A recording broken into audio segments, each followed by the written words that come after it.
About 150 years before we Christians became legal in the Roman Empire, before we would be allowed to worship publicly and not be arrested, we used to go down in those days under the city of Rome to the catacombs, places where people buried their dead.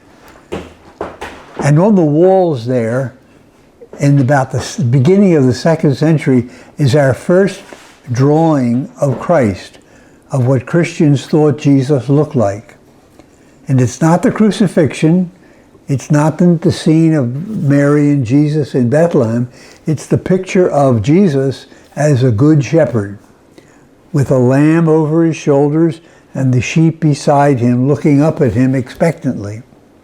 And he's beardless and has short hair. Very unusual, but that's the first image we have of Jesus. Every year on this 4th Sunday of Easter time, the church presents us with a reading concerning Jesus the shepherd, as he declared himself to be, the Good Shepherd.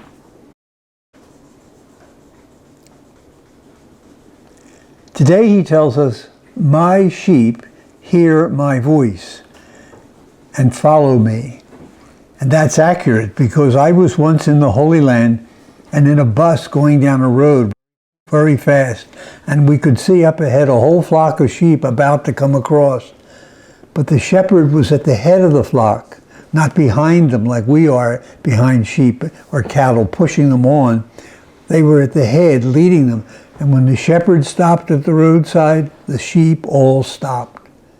And we could see after we passed, he proceeded across and they followed. And they also listened to verbal commands, noises that he made.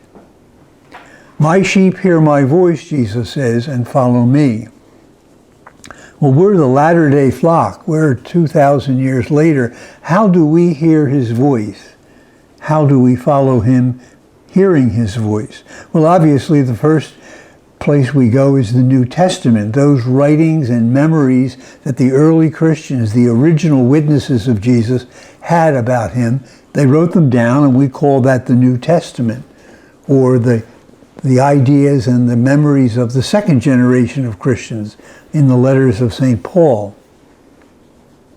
That's where we go for our initial voice of Jesus. But that has to be taken in prayerfully, because the author of those writings, the spirit that prompted the early Christians to write their memories down, is the same spirit that Jesus has poured into us from the day of our baptism, so that we can read these writings in a prayerful way and hear in them the voice of our shepherd. We also have the memory of the whole Christian community for the last 2,000 years, what they have handed on to us as they came to understand more and more what Jesus was saying. Don't forget, Jesus said to us, "I will give you my spirit and he will lead you into all truth," gradually. And so we have the tradition of our church community. And in our day, our Pope Francis is calling us to be involved in activity which is new to us. At least the word is new. He wants us to be a synodal church, a church that practices synodality, which really is a Greek word which means walking together. And that means listening to each other now, just not the voices of the past, but the voices of present-day Christians, people like ourselves who are living the Christian life together. Listen to each other, he says, because the Spirit of Jesus is within all of you, and you can contribute to the growth of his flock. Some of the first disciples of Jesus went astray when they stopped listening to him. Some deserted him, some denied him. Jesus said, "My sheep hear my voice." Many voices today sound in our ears, and so we have to be very careful that we're hearing the voice of Jesus. But we'll only hear it if we are listening for it.